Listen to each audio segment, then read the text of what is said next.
Hola chicos, ¿cómo les va? Este es el video correspondiente a la clase de bacterias anaerobias. Básicamente, a los anaerobios los vamos a definir como aquellas bacterias que para crecer requieren una atmósfera sin oxígeno, porque el oxígeno les resulta letal. Son bacterias que van a colonizar distintas partes de nuestro organismo, tales como el tubo digestivo, la cavidad oral, la vagina, el tracto urinario. Y la característica fundamental es que las infecciones por anaerobios son infecciones oportunistas, porque los anaerobios forman parte de nuestra microbiota habitual y generalmente no producen patología, pero siempre van a estar esperando que alguno de los mecanismos de defensa del huésped se alteren para generar patología. Las infecciones por anaerobios, en cuanto a sus características generales, son infecciones endógenas, casi el 100%, son infecciones que se van a generar cerca de las mucosas, porque como dije recién, las mucosas están colonizadas por anaerobios en condiciones normales. Generalmente son infecciones polimicrobianas, es decir, que muchas veces va a ser muy difícil de, digamos, afirmar estrictamente cuál es el anaerobio que está generando la infección. Es decir, muy difícilmente vayamos a identificar a un solo anaerobio en la infección. Generalmente esa infección está siendo producida por más de un anaerobio, por lo menos 3 o 4 tipos. La ventaja que tiene o el beneficio que tienen las infecciones por anaerobios es que generalmente, digamos, el perfil de respuesta a los antimicrobianos por parte de los anaerobios es casi constante. Son bacterias que van a responder casi todas a los mismos antibióticos. Por lo tanto, clínicamente vamos a tratar a las infecciones por anaerobios en conjunto. Los factores de virulencia del microorganismo y la vulnerabilidad de los hospederos siempre van a participar de las infecciones por anaerobios, porque como ya mencioné, son infecciones oportunistas. ¿Cuáles son los factores predisponentes de infecciones por anaerobios? Generalmente los traumatismos, ¿sí?, de distinto tipo, traumatismos tales como accidentes, caídas, fracturas en general, extracción dentaria, cirugía oral, ginecológica o abdominal, porque esas mucosas son las que están colonizadas por anaerobios normalmente. Básicamente una colonización primaria que evoluciona a infección y que incluya microorganismos aerobios, anaerobios y o aerobios facultativos.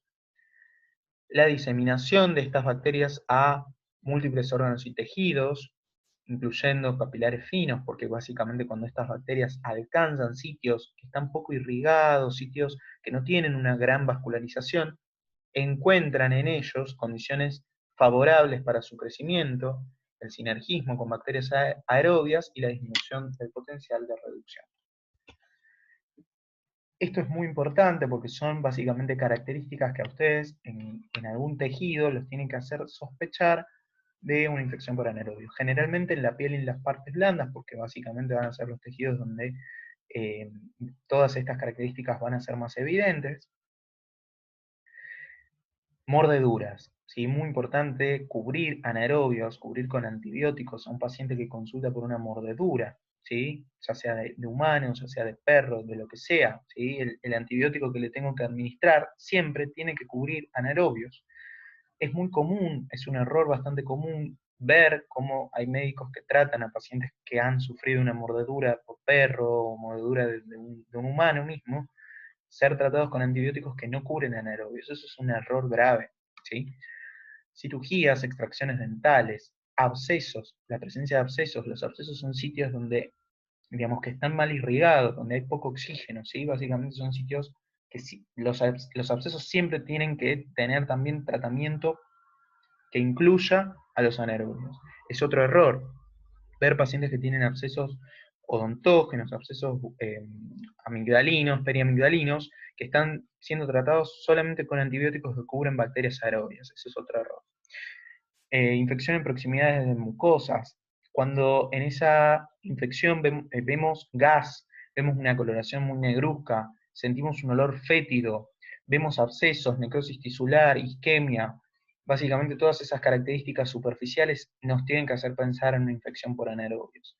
Cuando nosotros tomamos muestra de la infección, la cultivamos en cultivos comunes en aerobiosis y no hay crecimiento, eso también es motivo de sospecha de la presencia de anaerobios.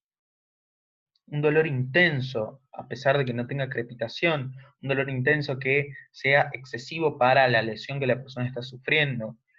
Signos clínicos de toxemia, es decir, fiebre excesiva, malestar general muy importante, eritema y edema de progresión rápida, es decir, que los síntomas progresan rápidamente, bruscamente. Todas esas son características que nos tienen que hacer sospechar de una infección por anaerobios. A esto se lo van a preguntar en la UP número 4. Vamos con las bacterias gram positivas anaerobias, formadoras de esporas, principalmente el género Clostridium y Clostridioides. Básicamente a los clostridioides son un subgénero dentro del género Clostridium, porque básicamente se ha visto que Clostridium difficile no tenía las mismas características que los demás Clostridium, por lo tanto, desde hace un par de años recibe la nueva denominación de Clostridioides difficile. Las características generales de, de estos dos géneros es que son bacilos gram positivos, anaerobios estrictos y esporulados, es decir, que van a tener la capacidad de formar esporas. Recordemos que las esporas son formas de resistencia que van a tener las bacterias, es decir, gracias a las esporas pueden persistir en medios, en sitios no favorables, con condiciones físicas o químicas que no sean favorables para las bacterias. Recuerden que la bacteria en su forma vegetativa va a tener la capacidad de desarrollarse, de alimentarse, de reproducirse y obviamente de formar esporas. Y obviamente de producir patología. La espora per se no produce patología.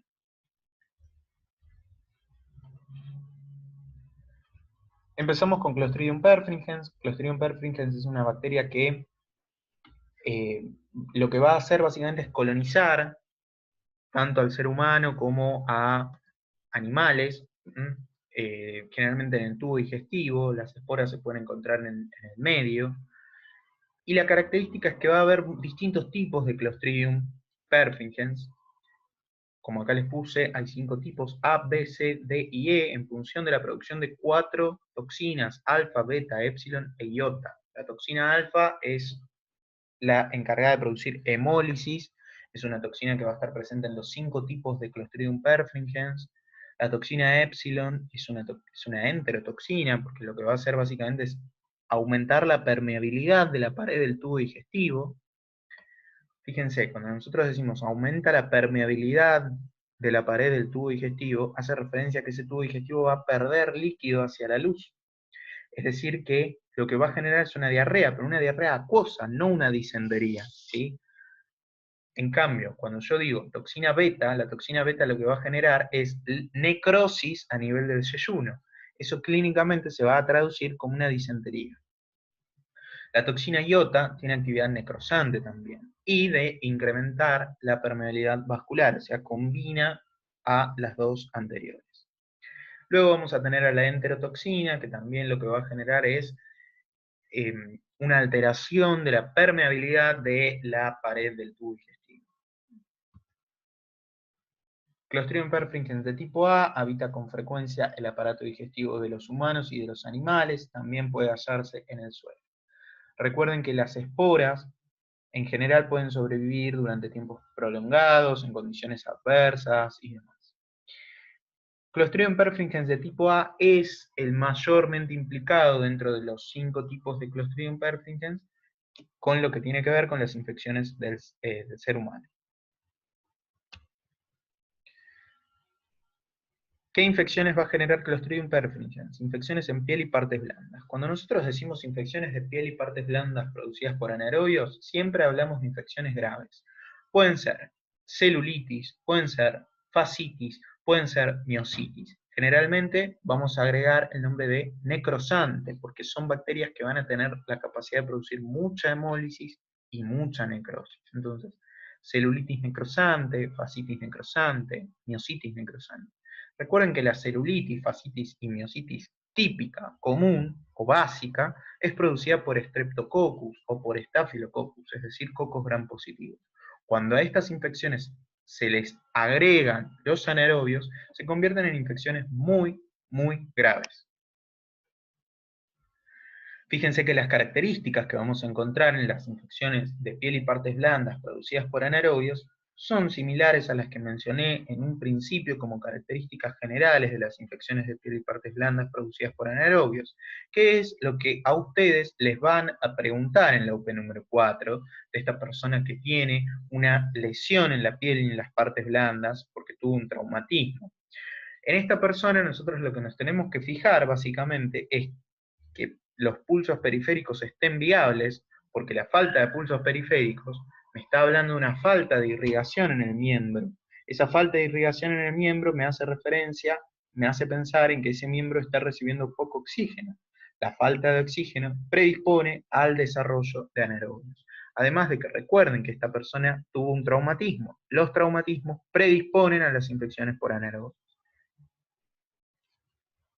Fíjense acá, como yo les decía, esto es una mionecrosis, básicamente lo que podemos encontrar es dolor, edema, presencia de vesículas hemorrágicas, olor fétido, gas, que da lugar a la crepitación, ¿sí? Necrosis gangrenosa, al palpar la zona infiltrada. Otra de las patologías producidas por Clostridium perfringens tiene que ver con las intoxicaciones alimentarias, básicamente por la ingesta de carne contaminada con Clostridium perfringens de tipo A, que es el productor de enterotoxina. Pero recuerden que la enterotoxina lo que hace es producir una alteración de la permeabilidad de la pared del tubo digestivo. No genera disentería, porque no genera necrosis de la misma. Es una diarrea autolimitada que no va a durar más de 2 días y que va a ser una diarrea acuosa, con dolor abdominal, sin fiebre, puede tener náuseas o vómitos, pero nada de otro mundo. Y como siempre, la prevención tiene que ver con la refrigeración rápida de los alimentos después de la cocción, cuando no van a ser consumidos, y su calentamiento a temperaturas que superen los 74 grados para destruir la toxina, porque es una toxina termolábil. La enteritis necrosante es un proceso necrosante agudo que va a ser producido por Clostridium perfringens de tipo C, ya que este es el que sí produce la toxina beta, que recordemos que es una toxina que va a producir necrosis de la pared del tubo digestivo. En este caso, clínicamente, esta enteritis necrótica, por supuesto, que va a cursar con diarrea, con moco, pus y sangre, náuseas, vómitos, fiebre, mucha alteración del estado general. El diagnóstico microbiológico de Clostridium perfringens se va a hacer siempre de forma directa. La muestra va a ser básicamente, va a depender del sitio de la infección. Generalmente en las infecciones de piel y partes blandas se hace aspiración de la base de la lesión. El diagnóstico en principio va a ser con un GRAM, que nos permite ver la imagen que observamos a la izquierda, esos bacilos gram positivos rectangulares, con ausencia de células inflamatorias, porque las toxinas de estos bacilos gram positivos lo que van a hacer es destruir a los leucocitos, y por otro lado el cultivo en anaerobiosis. Bueno, el tratamiento no importa. Con respecto a solamente 2 palabras con respecto al tratamiento. Esas infecciones que yo les mostré en piel y partes blandas no se tratan solamente con antibióticos. Sepan desde ya que esas infecciones así tan impresionantes en piel y partes blandas que nos hacen pensar en anaerobios van a quirófano, ¿sí? Porque el tratamiento fundamental es la debridación, el debridamiento, quirúrgico. Vamos a Clostridium tetani, que es el agente causal del tétanos. Primero saber que el tétanos es una enfermedad que por suerte actualmente no es frecuente debido a que estamos súper vacunados. Una persona que tenga el calendario de vacunación al día está vacunada contra el tétanos, está súper vacunada contra el tétanos. Entonces, básicamente Clostridium tetani es una bacteria ubicua que se encuentra en el suelo fértil en su forma esporulada y coloniza también en forma transitoria el aparato digestivo de algunos animales. Va a producir una neurotoxina que se llama tetanospasmina, y se llama neurotoxina porque tiene tropismo por las neuronas. Básicamente es una toxina que va a tener acción enzimática, una acción endopeptidasa. Básicamente lo que va a hacer es dirigirse hacia las neuronas motoras. En principio lo que va a hacer es unirse a las neuronas que estén cerca, ¿sí? A las neuronas motoras que estén cerca del sitio de ingreso. Depende de cuál sea el sitio de ingreso. Siempre va a tener mucha importancia el hecho de que si el sitio a través del cual la bacteria ingresa está muy inervado, la bacteria va a tener mayor facilidad de penetrar en las neuronas. Una vez dentro de las neuronas motoras, lo que va a hacer es viajar por flujo retrógrado hacia la médula espinal. En la médula espinal lo que va a hacer es inhibir la liberación de neurotransmisores inhibidores como el GABA. Inhibir la inhibición, es decir, eso da como resultado la contracción. Lo que vamos a tener como resultado es la contracción exagerada de los músculos, porque hay una activación excesiva de las neuronas motoras, de manera tal que va a haber una contracción exagerada de los músculos que se va a dar en forma espástica, esto quiere decir en forma espasmódica. Contracción, contracción, relajación, contracción, contracción, relajación. Eso es un espasmo, ¿sí? Y la característica que tiene es que es irreversible.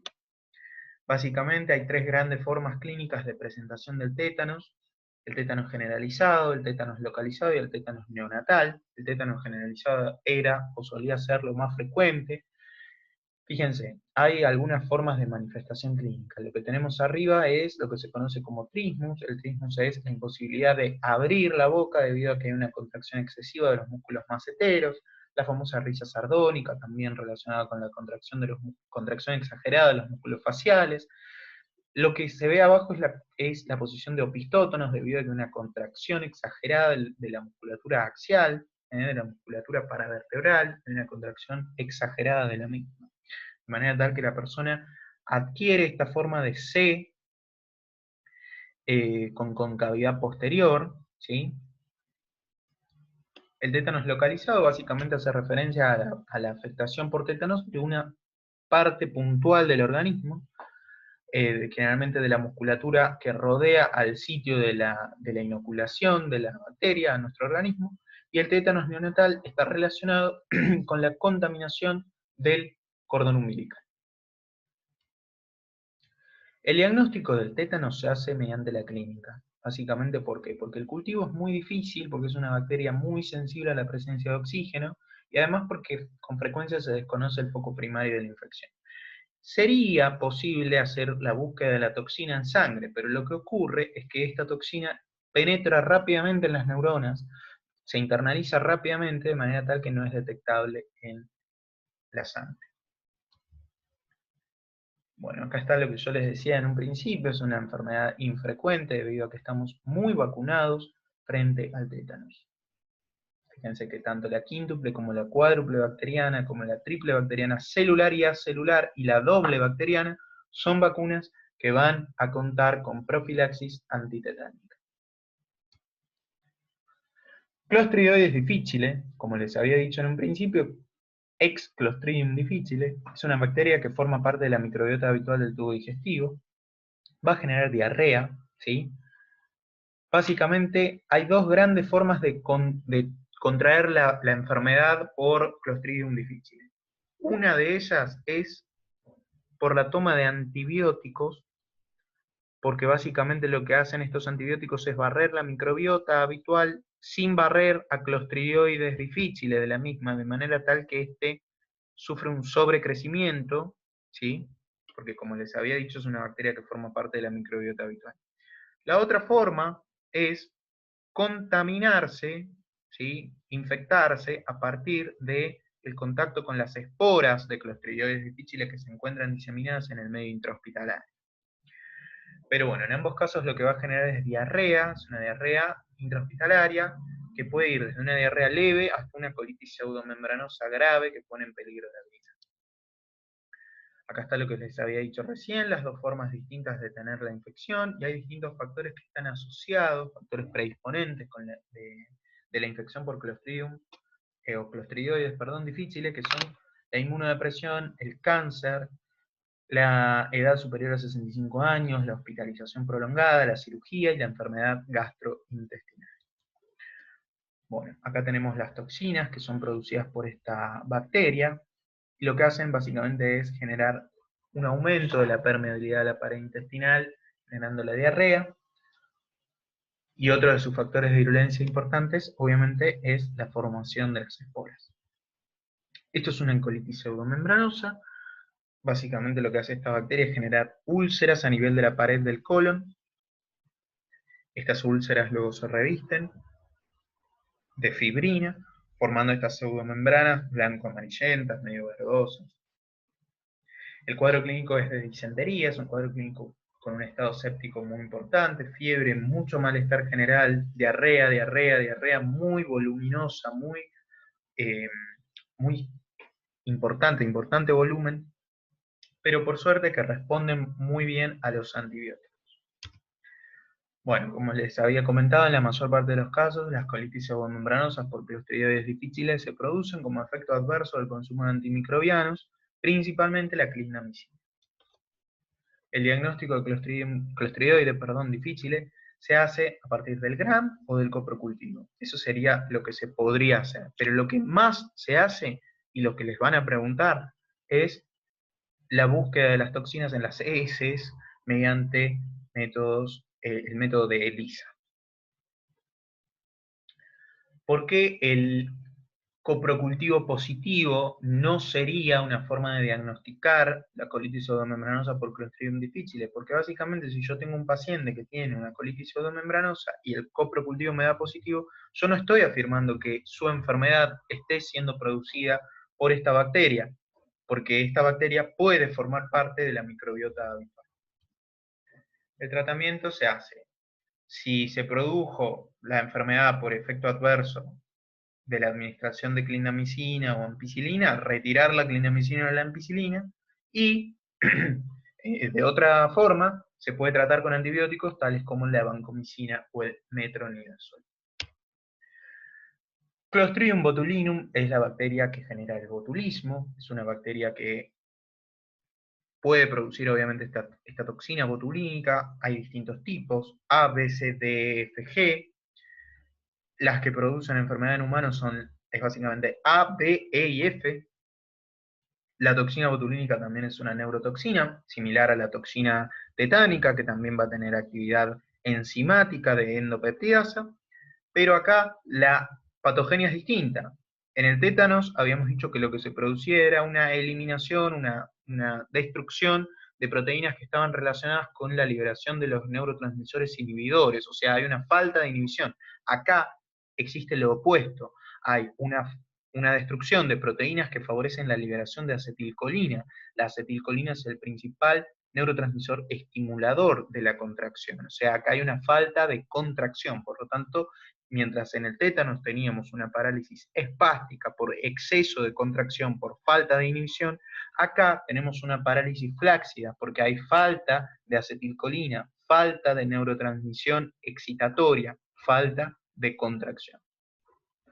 Como hay falta de este famoso neurotransmisor, que es el principal neurotransmisor del parasimpático, la clínica del botulismo tiene que ver justamente con una falta de acción parasimpática. Las esporas se encuentran en el suelo, en las aguas, ¿sí? Y la forma más común es el botulismo del lactante, porque las esporas de Clostridium botulinum se pueden hallar en la miel. La forma clásica es el botulismo alimentario, que está relacionado con las conservas, y hay una falsa creencia de que las latas afectadas o que las conservas en mal estado puedan tener cierta relación con el desarrollo de Clostridium botulinum. Es una creencia falsa porque existen conservas en perfecto estado, con latas en perfecto estado y con un aspecto totalmente salubre que tienen desarrollo de Clostridium botulinum en su interior. La enfermedad va a aparecer pocos días después del consumo del alimento contaminado, es necesaria tan solo una pequeña porción del alimento contaminado para sufrir la enfermedad, y la clínica va a ser, como les decía, una falta de contracción, una falta de actividad parasimpática. Por lo tanto, hay debilidad muscular bilateral, descendente de músculos periféricos, mareos, visión borrosa, pupilas fijas, dilatadas.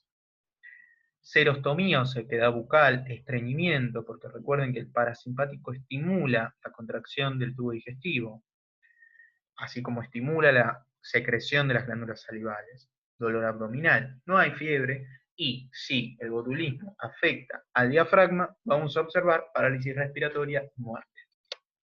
El botulismo del lactante, como les dije, se relaciona con el consumo de miel, por eso la miel está prohibida o no se recomienda en niños menores al año de vida.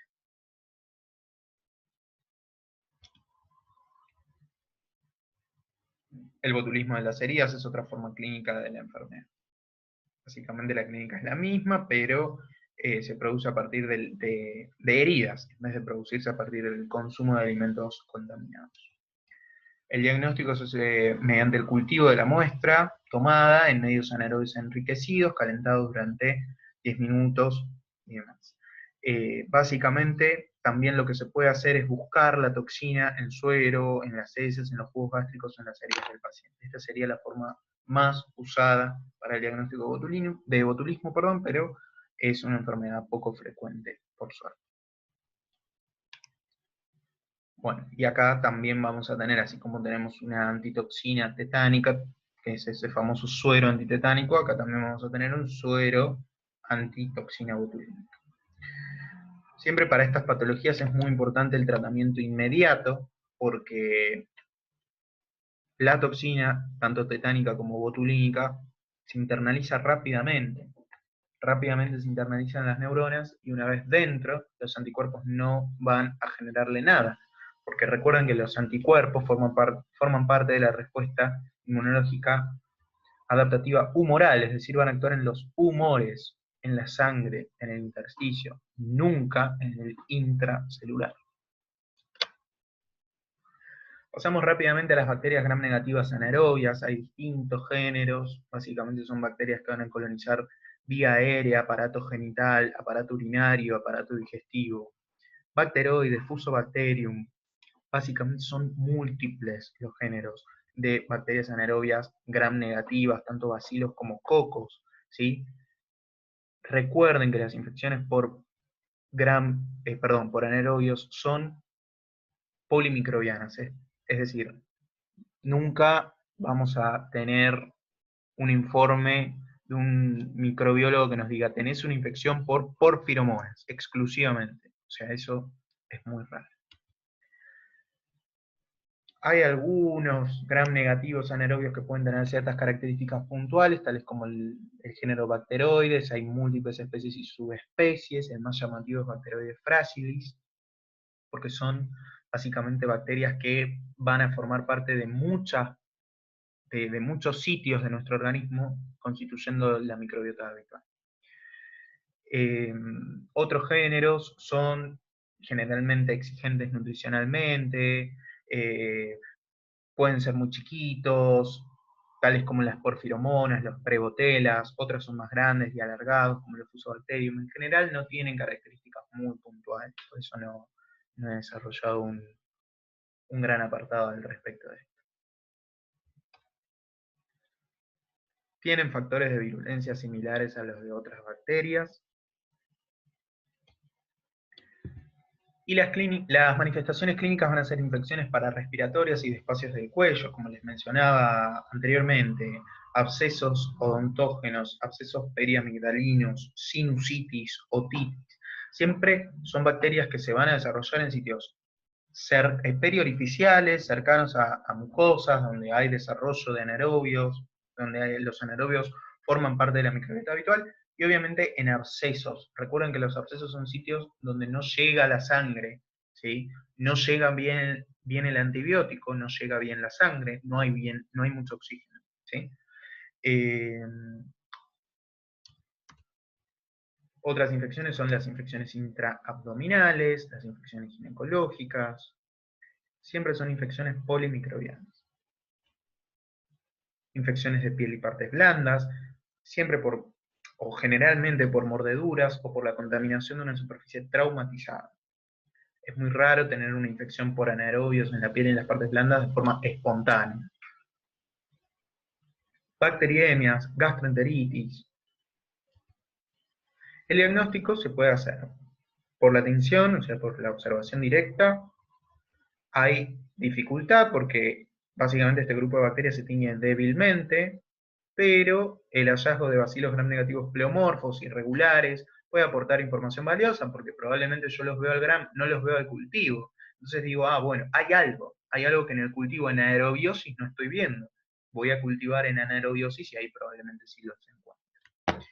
Bueno, básicamente el cultivo son bacterias que por lo general van a crecer mejor en medios enriquecidos, con bilis, particularmente los bacteroides.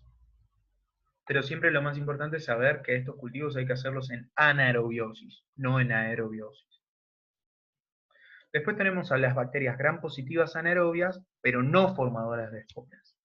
Son también, colonizan piel y mucosa, son patógenos oportunistas, van a producir infecciones endógenas, es muy difícil aislarlas. Por lo tanto, la clínica va a ser muy importante. Acá vamos a tener a los Streptococcus, van a producir infecciones muy similares a las que les mencioné anteriormente. No me voy a detener mucho en estos porque realmente no se los van a tomar como tal, ¿sí? Las cuestiones que tienen que saber con respecto a los anaerobios son en general con respecto a todos. Van a crecer también en medios enriquecidos.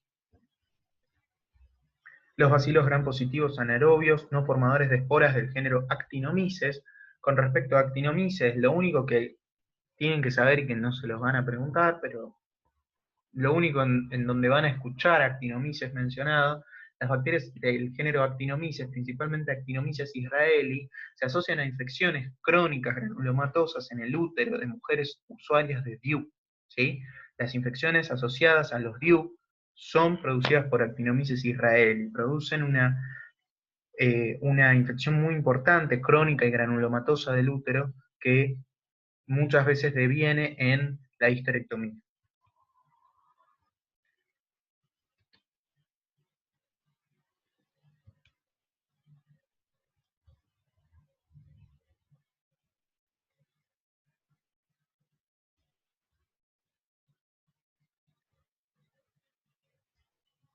El género Propionibacterium básicamente son bacterias que colonizan la piel, y la bacteria Propionibacterium acnes es básicamente el agente causal del acné. El acné es básicamente una infección del folículo sebáceo, desde ahí la bacteria va a producir una reacción inflamatoria importante.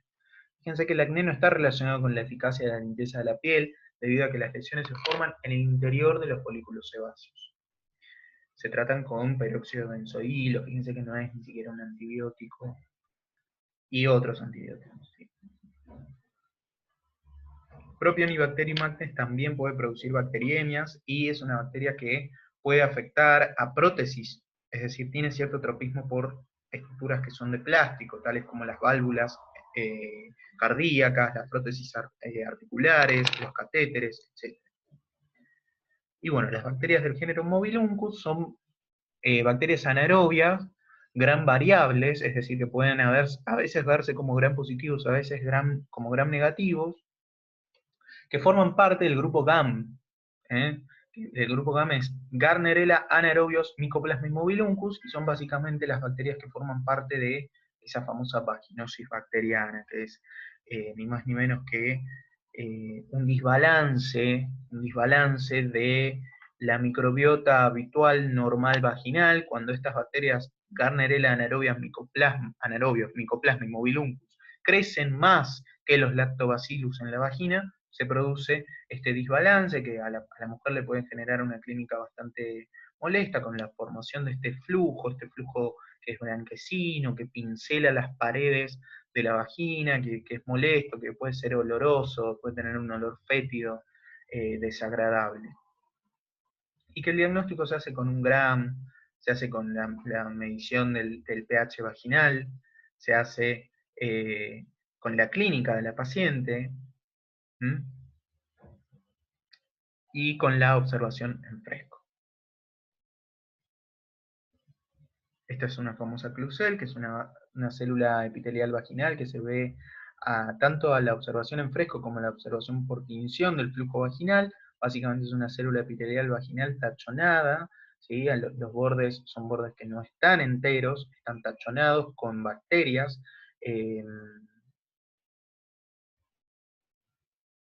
Y en el fondo, bueno, acá en esta imagen no se ve bien, pero en el fondo se ven todos los mobiluncus y las Gardnerella. Bueno, suficiente anaerobios por hoy. Un saludo a todos y nos vemos la próxima.